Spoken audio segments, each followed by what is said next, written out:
Vayak'hel. The Torah portion of Vayak'hel has quite a few connections to the Messiah.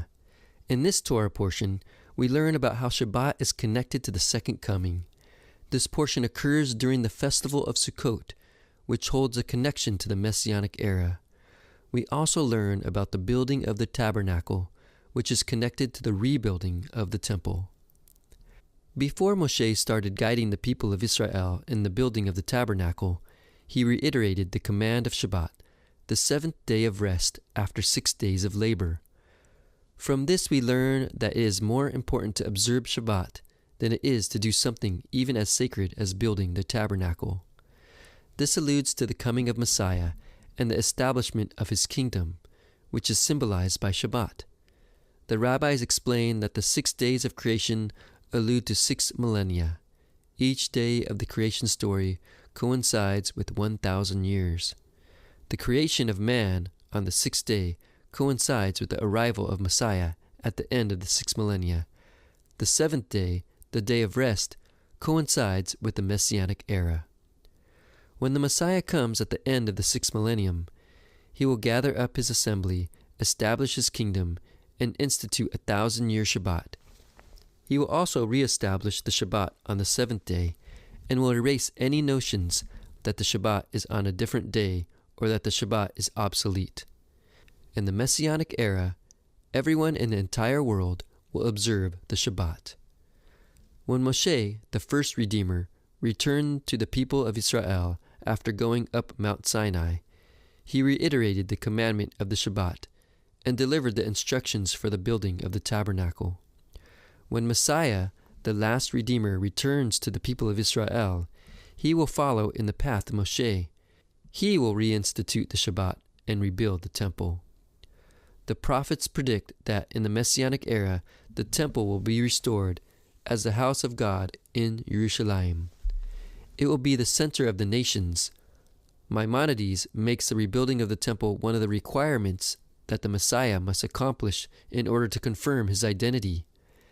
As Rambam writes in the Mishneh Torah, Yalkut Moshiach 11 verse 4, if he succeeds in all this, builds the temple, and gathers in the dispersed remnant of Israel, he is definitely the Messiah. The Messiah will not build the temple by himself. It says in Exodus Rabbah 40 verse 2, you find that when Moshe ascended on high, the Holy One, blessed be he, showed him all the furnishings of the tabernacle and said, this is what you will make. This is how you will make the menorah, the table, the altar, and so forth, with all the work of the tabernacle. As Moshe prepared to descend, he assumed that he was to personally make the tabernacle. But the Holy One, blessed be he, said to him, Moshe, I have made you a king. Is it appropriate for a king to do anything for himself? He gives orders, and others do the thing for him. Likewise, you must find others and let them do the work. Moshe appointed 2 craftsmen to oversee the building of the tabernacle, Bezalel and Oholiab. Solomon appointed Hiram to oversee the construction of the first temple. The Messiah will appoint others to rebuild the temple. Tradition states that Moshe came down the mountain on Yom Kippur, the Day of Atonement. A couple days after Yom Kippur is Sukkot, the festival of booths. If we follow these events, this means that Moshe oversaw the building of the tabernacle during the festival of Sukkot. The construction of the tabernacle coincides with the construction of the Sukkot, or booths, that we dwell in during the festival of Sukkot.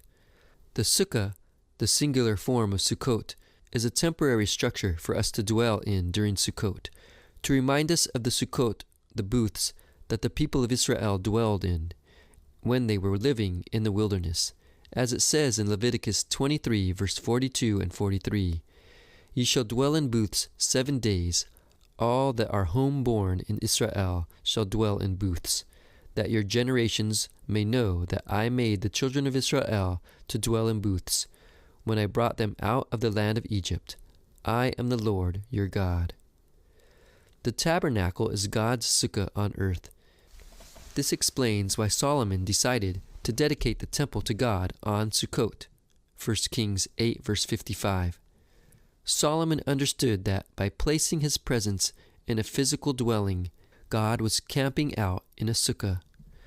According to Jewish tradition, a person should begin building his sukkah immediately at the conclusion of Yom Kippur.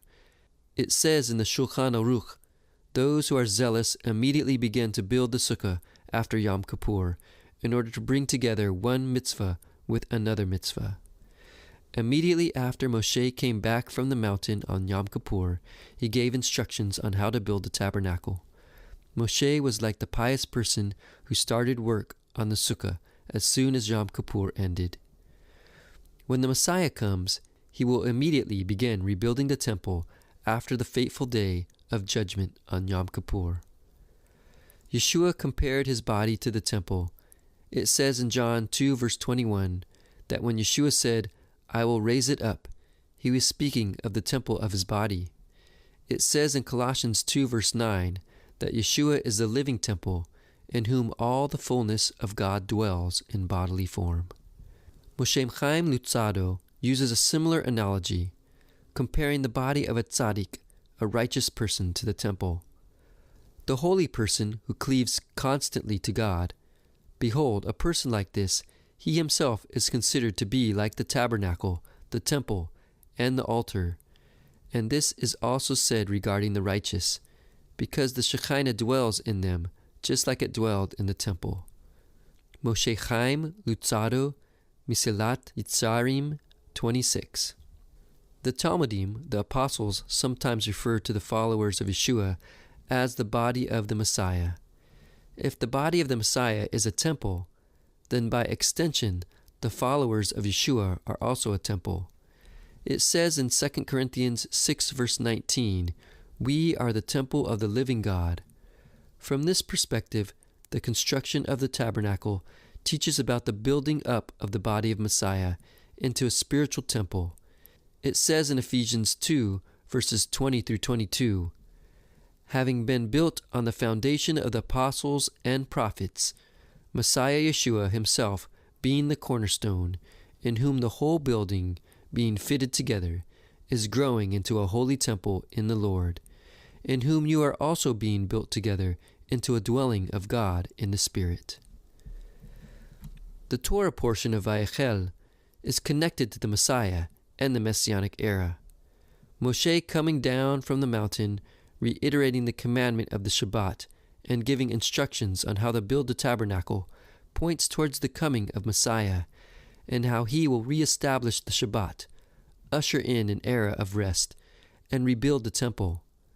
The appointed times that were observed during Moshe's return and his subsequent instructions point towards the Messianic Era and how God, dwelling among us, in their tabernacle or temple, is equivalent to the temporary dwelling in the sukkah.